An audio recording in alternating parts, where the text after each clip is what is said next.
back in your day, and I don't mean this offensively, your access to the news was via newspaper or radio? 6 o'clock in the evening and newspaper. Okay, so they had television. I'm sorry. Wow. They had television. Hey, welcome to the Generationally Speaking podcast. If this is your first time joining us, my name is Jordan. I am one of our co-hosts and lead pastor at Crossbridge Community Church.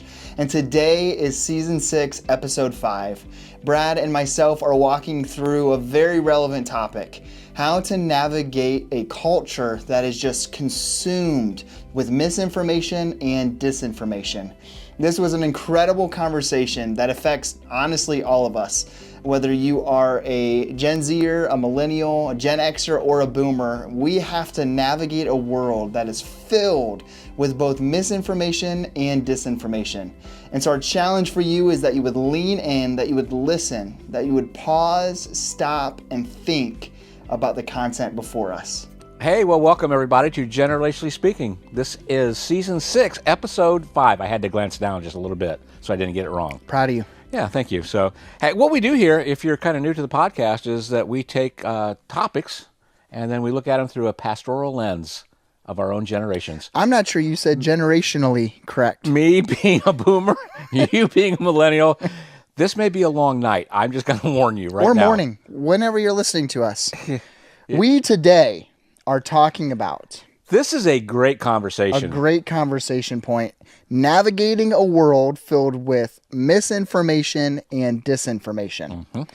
And if you have survived the last 5 years, 10 years, 15 years, you know exactly what we're talking about. Is the word survival was there. But I just want to paint a picture for you, Brad. Okay. I want to paint a scenario. Okay. Last night, and I guess technically would be a few nights ago, the Indiana Hoosiers made history. They won a national championship. Congratulations. I don't know if anyone thought 16-0 that they'd be here ever. Had no idea. 16-0. But there was a very key incident that took place during the game. Before the game, actually. The national anthem. Okay, national anthem's playing, and President Donald Trump is in attendance. Okay? Yeah. And you're like, where is he going with this? No, I know exactly where you're going. Okay. Go ahead. Were you going to go this way? Were you going to reference this? I was not going to reference it, but I'll tell you what I said during that whole So time. As soon as the camera shows him. Yep. Okay. Yep. Cheers erupt. Okay. Okay? Yeah. Then you go on social media today, and you've got half the news sources saying that as soon as Donald Trump was there, cheers erupt. Yep. Just like I thought I heard, but maybe there were some boos. And then you start to question yourself. Because the other half of the sources start saying that Donald Trump's appearance starts blasting boo or starts causing all these boos. Yes, and here's why I knew what you were going to say, is that when they showed him... Mm-hmm. Barb and Courtney were actually there, and I wasn't paying much attention. And I said, "Oh, great! Here's what's going to happen." I said, "You're going to be able to go to social media in a half an hour, and you're going to see half of them say that it was booze, and half of them say it was cheers." Yep. So a half an hour later, I went to social media. Bingo. Yep. And then it was, they piped in cheers. Oh, they piped in booze. Yep. Because then when I'm starting to see all the sources, then I'm starting to think, because then I'm like, you click on the comments and they're like, I was at the game and it was booze. Or I was at the game and it was cheers. And so then I'm like, so did they start piping in noises? Because I'm pretty sure, now, Donald Trump has played his fair share in causing misinformation or disinformation. But I'm watching the game and I'm like, okay, the crowd's cheering. It is what it is. Yeah. Okay, you wake up and you've got all of this. And our point here isn't whether or not he deserved booze or cheers. Correct. That's not our point. Our point is how disinformation and misinformation. And for some of you who are paying attention, those definitions might play a role in kind of your understanding of today's podcast. So I just want to share these definitions with you of what we're talking about and what we're not talking about. So according to American Psychological Association, misinformation is false or inaccurate information. It's simply getting the facts wrong. Okay, so misinformation, all of us do from time to time, unintentionally. This is unintentionally getting the facts wrong. Right. Disinformation, then, is false information that is deliberately intended to mislead, intentionally misstating the facts. I didn't even know disinformation was a thing till I started researching for this. Correct. I've always just combined misinformation with malicious intent or I don't know if I ever non-malicious had a intent. word for it, but I knew it was happening. Let me Okay. put it that way. Had you never heard misinformation? I have heard both of these terms, but I never really Sure. thought of disinformation. But I knew that that's exactly what was happening. I think nowadays a lot of people just call it fake news. Yeah, and especially during election times and things Yep. like that, it's incredible. Yeah. Why don't you read some of the recent research? Yeah. Research. According to the 2024 UN Global Risk Report, over 1,100 experts from 136 different countries ranked misinformation and disinformation among today's gravest threats and one that countries feel the least prepared to be able to combat. Wow. That's the stuff that's scary. Yeah. Is that we are on such a cutting edge, and we talked a little bit about this today, we're on such a cutting edge at the beginning of this whole thing that you don't know what to do with it. Right. And it's such a rapidly growing and progressing thing that we talked about a book that was being written about AI and stuff, and you said it's going to be outdated in, you said 5 years. I would be guessing it's half that at best. Yeah. Here's my question for you, because, again, for those of you new to the podcast, what we like to do is we like to approach our topics through the lens of our generation. Back in your day, and I don't mean this offensively, your access to the news was via newspaper or radio? 6 o'clock in the evening and newspaper. Okay, so they had television. I'm sorry. Wow. I didn't mean, They had television. Yeah, it was black and white, but we had television. I know a lot of people. Okay, so then further back into like during the wars and stuff, a lot of people got their news through the radio station. Yeah. And then, so that was still in the 60s, 70s, 80s, still a pretty popular way of. Yeah, you still get, yeah. Okay, so you said 6 o'clock news. Do you remember, I don't really know how I want to ask this. How much diversity was there between the radio stations? Like, when I say this, so like nowadays, if you say Fox News, you know that is the Republican news. Correct. If you say CNN, you know that is the Democratic Party. Back 30, 40, 50 years ago, was it similar? Was it the same? It was not the same. Okay. As I recall. Okay. And I know my first real problem area that I can remember watching was the Vietnam War. And I think that was in I don't remember when it was, to be honest with you. Vietnam, 68 through 70. I was going to say late 60s to early 70s. Because Nixon. Yeah, Nixon. I remember Nixon as the president. And anyway, I think into the early 70s. I remember a lot of newscast and news talking about that. I do not remember it being cited now, maybe because I was young. Sure. And so I don't know about that, but I would say no, it was not. I think news sources were much more trusted back then than it was. I remember Walter Cronkite. That's who you watched every night. Sure. And so I think they were much more trusted than what they were today. Yeah, and so when the UN does this report, which is this global organization that comes together with the different countries and says that one of the gravest threats for our world is misinformation and disinformation. Yeah. Because for us, we opened up talking about a minor situation.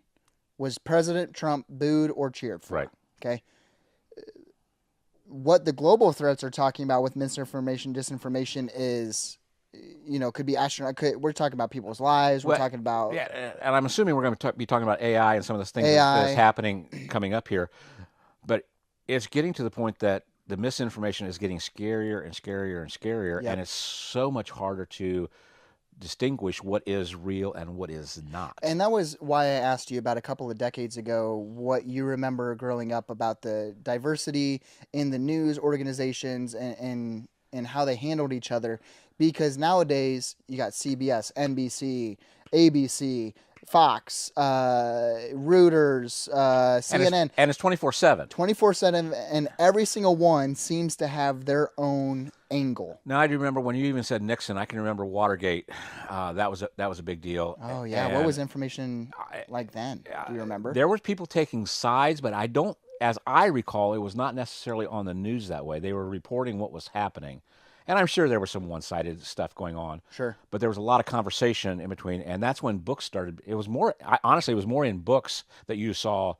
I think the news journalists were trying to stay as informative as they can without taking a side, and the people who were writing books were actually taking sides at that point. Gotcha. And that morphed into And again, there's nothing scientific to that. It's just as I recall that. Sure. And so we're carrying all of this. When I started to notice it as a teenager really getting bad is when the news station started to and politicians started to take their angle on President Obama.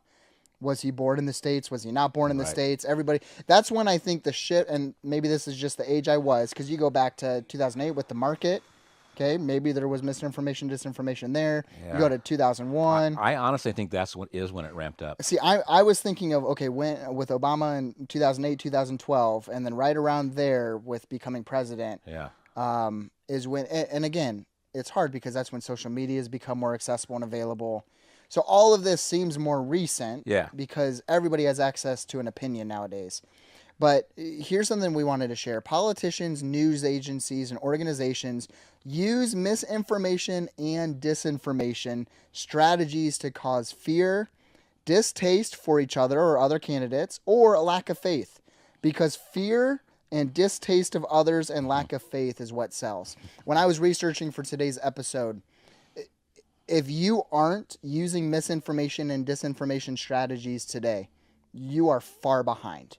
Your opponent is trying to bury you. Right. Whether it's right or wrong. Yeah. Whether It's you're all about Republican winning. or Democratic. Right. Your opponent is trying to bury. But then you go to organizations too. You go with commercials. The other guys. Everybody seems to have the best 5G network. Whether you're Verizon, whether you're is so AT&T. true. You go to the Oh my gosh. commercials and everyone has the best 5G network. Yeah, I actually believe the T-Mobile now that says they're better than Verizon. You're just like, what do you do with all this? Yeah. Okay, because if you're not making other people look bad, you are behind. Yeah. And that's what our culture is built on. Facebook does it, Instagram do it. But then us as humans, I came across a report that said, and let me just kind of back up a little bit. A lot of people will say, well, it's just bots, or it's just all politicians. There are certainly a lot of bots and politicians that are causing this. Right. It's also in our human nature, though, to see something and react And we want to be instantaneously. on the right side. We want to be on the winning side. Yep. And so, yeah. And so every side uses misinformation and disinformation to further their personal agenda. And I found this so fascinating. In a study looking at 126,000 news articles between 2006 and 2017, misinformation and disinformation articles, tweets, and posts were 70% more likely to be shared or passed along than those that were honest. Yeah, but who really, checked that? Right. How do you know? How do you know? Exactly. As I'm researching we this, even doubt this stuff. You start thinking. as I'm researching this, I'm double checking You get sources. to the point that you don't believe anything that you see or hear. And that's a really sad place to be. It really is. So it really is. everyone listening here is like already overwhelmed. And they're like, yeah, we know all this. Misinformation and disinformation. And yet, Yeah. Brad, what is often our response when we come across a hot take or a controversial post? What's our human natural response? I would say probably just to either agree or disagree or figure out where you align with it. Is that Exactly. Now, what I would say is my first response is always, oh, well, who posted it? correct? And then that person or that organization dictates how I feel about it. Correct. And we do a disservice to the people, the party, the organization. And the thing is, it's exhausting because it's such hard work to actually figure out what's true and what's not. Yeah. And how to deal with all that. Yeah. So what does the Bible say, Bradley? We got a few verses. Yeah. Okay. The first one here is out of Proverbs chapter 19, verse 5. It says, "A false witness will not go unpunished, and whoever pours out lies will not go free." And we sat here and think, oh yeah, really? I mean, because it just continues to go on and on and on. You say, God, where are you in all this? I think we've become numb to it too. Oh, that's for sure. Because the temptation is to just ignore learning. Because learning, like you said, requires hard work in today's culture. It does. So what I grew up believing is right, whether it's theological or whether it's political. Right. Whether it's about a current issue, it's like, oh, okay, so the police did something. Well, I grew up supporting the police, so they're got to be right. ICE did something, well, I trust our government. Or the reverse is true, and just like, oh, ICE did something, I can't trust ICE. Or, oh, the police did something, well, can't I trust can't them. trust the police. Sure. That seems to be the temptation today because it's exhausting and traumatic. Right. And honestly, and here's Right. what we have to know: the organizations and the politicians have done this to themselves. Yes, they are. We've lost support or trust in these people because of the way that they've treated And it seems one like, another. and it seems like there's more and more blind faith in either side. Which again, I think comes down to a couple of things, but one being it's less work. Yes. It is more exhausting to ask the tough questions, Right, to right. do the research yourself. Another verse, This verse, go I ahead. love this one. Ephesians chapter 4, This is 29. brilliant for us. Do not let any unwholesome talk come out of your mouths, but only what is helpful for building others up according to their needs, that it may benefit those who listen. And here's, as I saw this verse, and brilliant to put this in here, is part of what we're going to talk about is how do Christians navigate this? This is our verse. How do we repost? How do we talk about it with other people? How do we present ourselves on social media or any place we go? Do not let any unwholesome talk come out of your mouths. That's a requirement for us. If you've heard of the band Building 429, this is the verse it's based on, Oh, the yeah. Christian band. And it's all, the action is there's all, for us to be proactive and understanding, is what we are saying, posting, or thinking, building someone up, Right. uplifting somebody. We talked about this the first 3 weeks of the series. I remember challenging our church in our Unwavering series at the beginning of the year is, what kind of person do you want to be known for? Yeah. When someone looks at your social media, do Yeah. they see it just filled with political takes? Or do they see it as someone who's filled with hope? I'm sorry, but if someone is going on your social media, they're going to be able to tell what your alignment is. Right. Are you are you more concerned with the hope of Jesus? Now, I'm not saying don't call out injustices, Right. but what I am saying is if the only thing you are doing is reposting Fox News or CNN or anti-Trump or pro-Trump takes, if that's the only thing you're posting, you're not going to be building someone else up. Right. Right. You're not going to be winning over souls for the kingdom. And what you're going to do is you're going to lose influence. You're going to lose a lot of influence, especially in today's culture where influence is very hard to come by.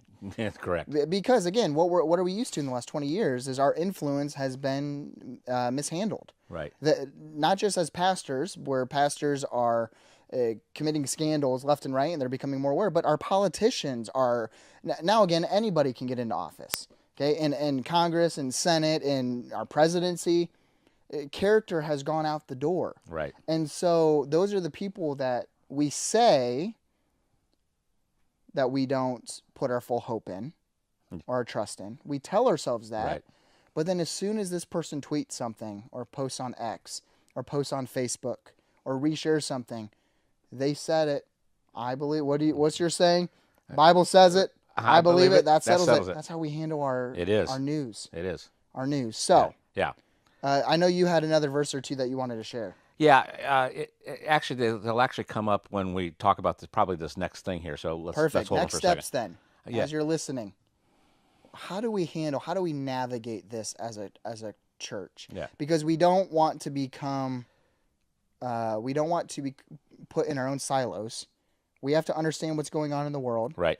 We talk about this all the time. I believe that Christians should engage in politics because politics create policies that impact people. Yep. That's right out of the book, a couple of books. One, Thou Shalt Not Be a Jerk by Eugene Cho, and then also the Andy Stanley book. Not in it to win Not in it to win it. Both of those hold that concept. So we can't just ignore politics, but how do we handle that with all the misinformation and disinformation? His very first point under this is just understanding that you are being discipled.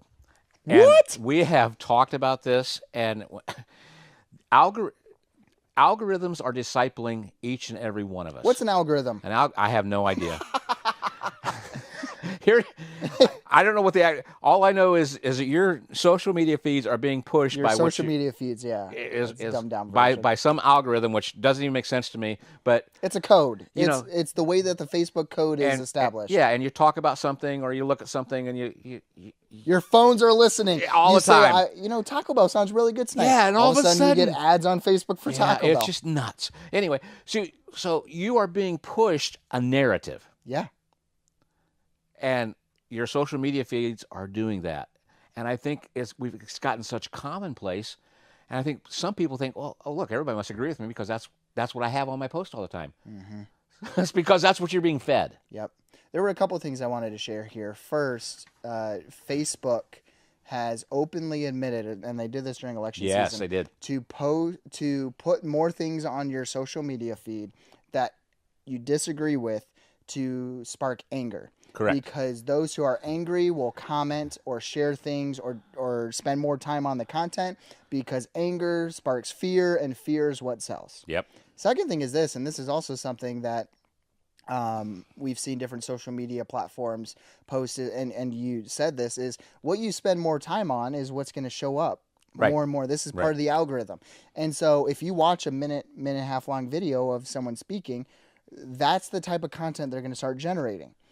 And so it's very hard on social media to diversify the voices that you're listening to. You have to intentionally go look for something else on the other side. Which is why I follow Republicans and Democrats. I follow Christian authors and atheist authors. Yep. You kind of have to, and then you have to go and do your research, because if you only subscribe to Republican candidates or Democratic candidates or Republican voices or Democratic voices, that's all you have Facebook will either show you all of that stuff, or let's say you get to a traumatic event like a school shooting. Mm-hmm. Okay, let's say you normally follow Republican voices, and Republican voices tend to be more pro Second Amendment, and that always comes up in the arguments with school shootings. Right. And so you follow Republican voices, you've got Republican leaders that you subscribe to, and so what is Facebook going to do if they're going to anger you? Give you the other side. They're going to give you the other side during those traumatic experiences. Yeah. Because algorithms reward outrage. Exactly. Is what happens. They do. And part of this is then how would you suggest that we fight some of this? It's the same thing as a fire, Brad. A fire? Yep. Let's say there's a fire going on right now. Okay. And they tell you to stop, drop, and roll. Yeah. I think some people would do real good with when they see something to stop, pause, and think before they react. I love that. The other thing I think that we have to get better at, and we have to realize, is we all have a confirmation bias. And that we see things and we immediately start agreeing with them. Yeah. So and sometimes what we do is we actually look for places that agree with our opinion. Yeah. And so that's what we search out first. Yeah. And I would challenge us just to fight that is to actually search out what is the other side saying on this, and then being open-minded enough on both sides to say, okay, is there truth to this? How do I really feel about this? And really start thinking instead of having somebody else tell you how you should feel about this. Yeah. Yeah. Just a little bit of a humble brag. Okay, I'm sitting next to someone who has done the most exceptional work in this field that I've ever met. You are the example. I'm looking for someone else. Trevor. You are the example of what I wish every American would strive for. It's something I've had. I appreciate that, and thank you for that. But it's been a challenge to do that. I know it has, and I was going to ask you to share a little bit of your story that the 5 viewers will care about. Yeah. You grew up one side. Absolutely. Everything one side. Yeah. And then you met some dipstick. Yeah. Really, it's not me. You met a couple of dipsticks. Yeah. And just working in the church in 2015 through 2025, you've had to be around a lot of neutral or one-sided voices that really pushed you, not just politically, no, theologically, sociological, etc. In a minute or two, yeah, share a little bit, because I still remember 2018, 2019 were pretty pivotal years for you, when you started to wrestle with worldviews, Right. etc. Right. You don't have to share the whole experience. No. I'd love for you to share a little bit of your story of kind of what that wrestling was like, why it was important for you to say, maybe there is more going on here than just the one side I've allowed myself to. Sure. However you want to answer that. I grew up in a very conservative and right-leaning household. My dad was Conservative theologically? conservative theologically. I would almost call it fundamentalist now. Okay. Very evangelical. At least, I don't say my family was that. The churches that I was attending at that point probably was more than what my family was. Sure. But my dad he loved talking politics. He loved politics. Very right, very Republican. And I have very conservative views. I don't think that's, that's just it. And so it came to a point that I started wrestling. I read a couple of books. I'm actually going back this year and starting over and reading the books that got me on this path. And I've read a couple of them so far this year, and it's just igniting all kinds of things in my brain. But I started realizing there are other sides to this, and I went on a thing for truth, and I started reading about injustices, and I started reading about some of these things. I'm thinking, yeah, there is that. And then I remember telling your dad one time, I was talking to your dad and Bruce, and I said, I don't know why, but God will not let me out of the New Testament. And I read and read and read the New Testament, and you cannot see Jesus. When you start seeing what Jesus stood for and what he did, it starts wrecking you and changing you, and you start realizing some of these things. And again, it didn't necessarily realign me politically, but it made me more aware of different things. Yeah, and is that a good enough answer for you? It's a great answer, and if anything, the biggest thing is it softened your heart to other voices. Exactly. And that was probably the biggest change when I talk. And I grew up in a very similar household to what you just described.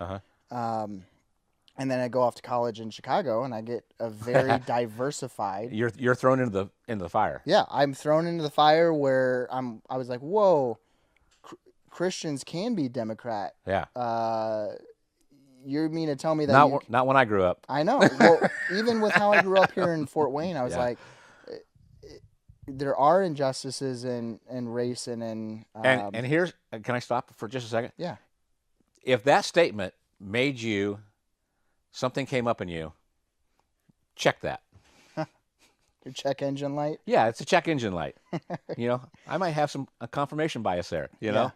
And I'm going to, I really interrupted you, and I'm sorry That's for that. okay. I was just going to say I had one of my notes here says this: when you see a post, when you have a comment, or someone says something, here's the question you got to ask yourself: does this make me instantly angry, afraid, or joyous?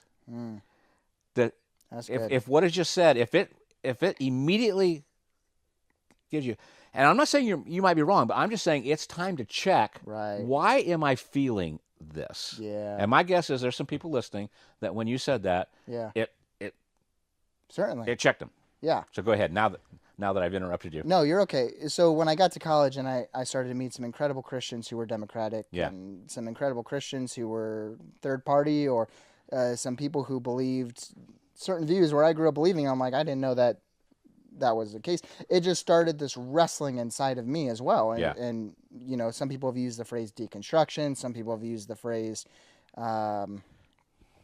deconstruction to reconstruction. But then I joined staff, and so I grew up one way, spent the last 4 years around peers my age who are a lot split politically or theologically. And then even for me, it was good to then spend the last 7 to 8 years of like, okay, but what do I believe? Like, I grew up one way. That's the key.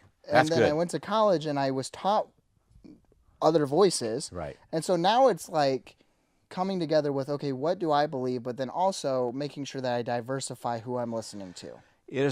That's great. Making sure you diversify, because we can live in an echo chamber very easily. Yeah. And we prefer it because, one, is it's easier, and that's one thing I love about our staff and things, is we can have these kind of conversations, and the people we hang around with is we can have disagreements. You and I have talked at length about some of this stuff. Oh, yeah. Yeah, and and land on different sides. Yeah, we've had some good heated conversations about different things, politics, about just personalities, about emotions, about mental health, about how crazy you are and how crazy I am. But the cool thing is, and this is what I wish, what I would say we've lost the art of, is we've lost the art of disagreeing as a culture. Correct. And again, understandably so, because of if you're on social media, you're not allowed to disagree in peace. Right. So we've shared a couple of next steps already. We want to really challenge you. Do your own research. Right. Don't just simply trust one news source. Yeah. Now when we say do your own research, how do you know what to trust? The challenge is to find multiple sources that confirm the same thing. Correct.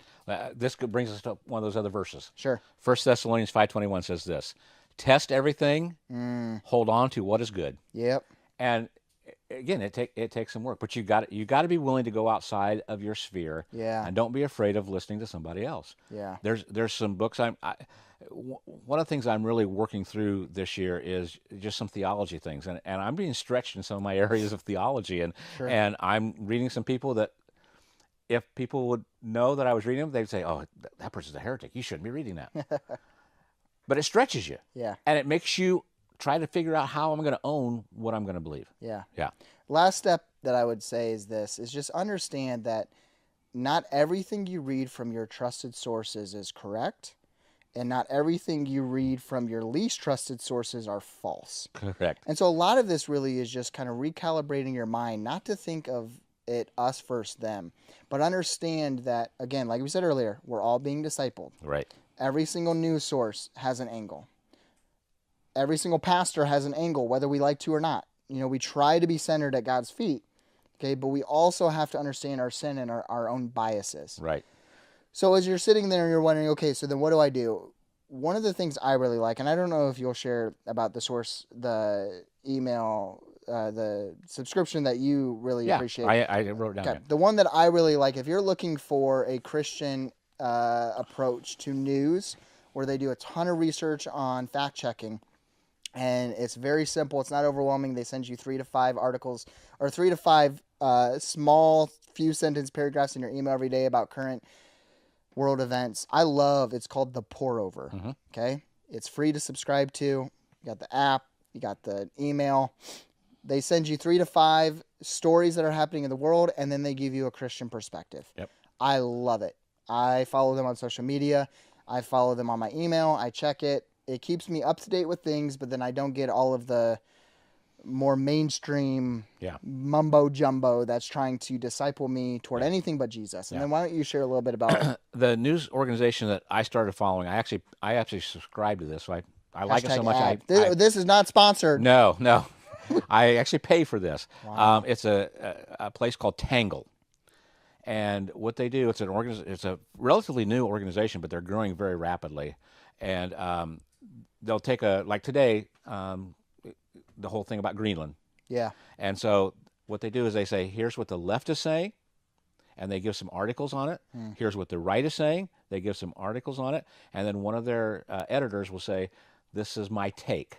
Yeah. And they admit their bias in that take. And they admit their bias. And the thing I love about it is, and like I said, I've been over a year now subscribing to this, is they take on the left, they take on the right. Yeah. And they just, and I love it. And you've sent me quite a few articles over the years, which has been really helpful with everything, because it shows you both sides of what the parties are saying. Correct. What angle are they trying to take are they here? saying? So you can be up to date, and then they give kind of a bias editorial, where they then even will call out both sides. Correct. And then share their own opinion. Right. Really have appreciated. Yeah, I love it.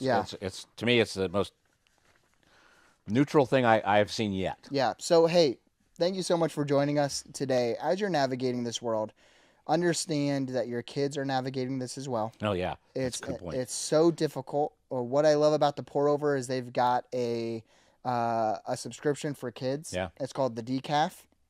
The Decaf Pour Over, and it basically takes world events that are happening and not dumbs it down, but simplifies it for you to be able to have conversation with your kids. So about the ICE situation in Minnesota, they released an article for the decaf on this is how you can talk to your kids about what's happening with ICE or what's happening in Minnesota. I'm certain they'll have one on Greenland.